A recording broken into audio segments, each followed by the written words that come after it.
Praise the Lord सर्वांना.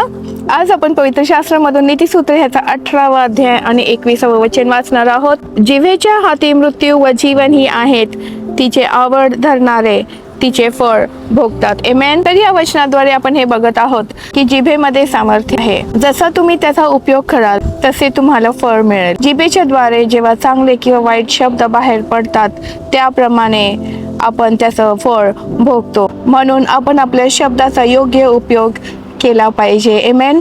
तर जिभेचं सामर्थ्य आज आपण काही वचनांद्वारे बघणार आहोत. तर पहिली गोष्ट आपण हे बघणार आहोत की जिभेच्या द्वारे आपल्याला उद्धार मिळतो.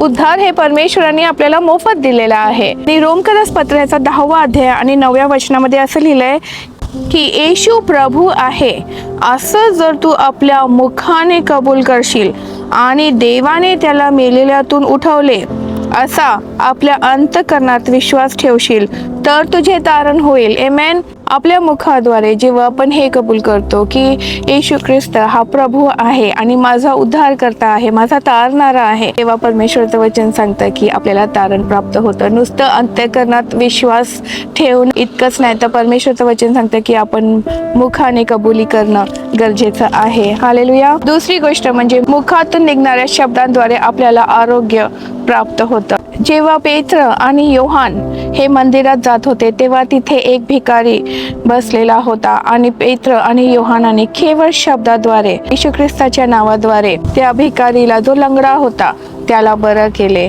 आमेन. जेव्हा आपण परमेश्वराचं वचन कबूल करतो की परमेश्वराला बसलेल्या फटक्यांनी मला आरोग्य प्राप्त झालेला आहे, तेव्हा त्या शब्दांद्वारे आपल्याला आरोग्य प्राप्त होतं. जेव्हा आपण परमेश्वराचं वचन बोलतो तेव्हा आपल्याला मुक्ती मिळते, आपण जयवंत होतो.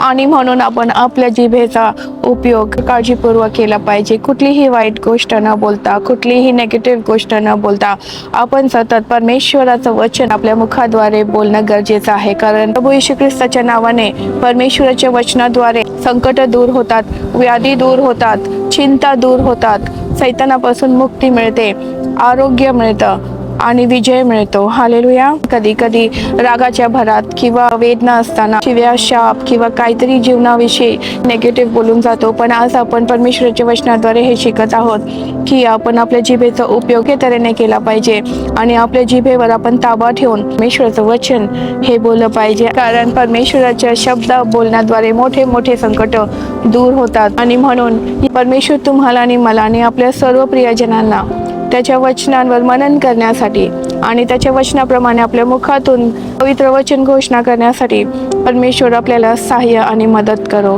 आमेन.